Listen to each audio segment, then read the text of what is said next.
Hi guys! So for today's luto serye, ang atong putahe karong adlaw is my favorite kinilaw! First, atong i-ready ang atong mga ingredients. For this one, akong gigamit nga isda is tarugo.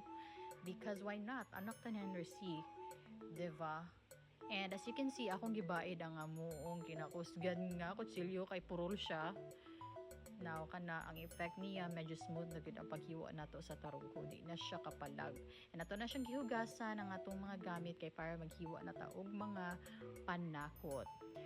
Ang atong panakot nga present diha is sibuyas, kamatis, luya, and lastly kanang dungon akong gikudkod sa kapisas kamot. And then, this step is optional. But for me, ako siyang gibuhat because basta nakita ako sa TikTok basta ka man bahala. Ako na siyang gihugasan og water after nakugasan og suka. And then ako nang gi-combine ang mga akong ipanghiwa-hiwa ganiha. Kapoy kay hiwa na day.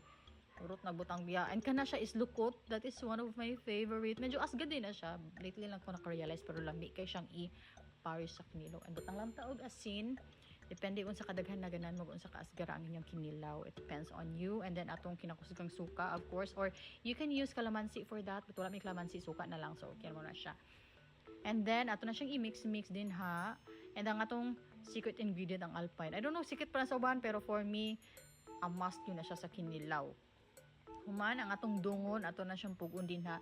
Kaning dungon is, tudlo ra po ni sa akong lolo before. Pero lami gud siya kay magpa-upload siya sa inyong kinilaw.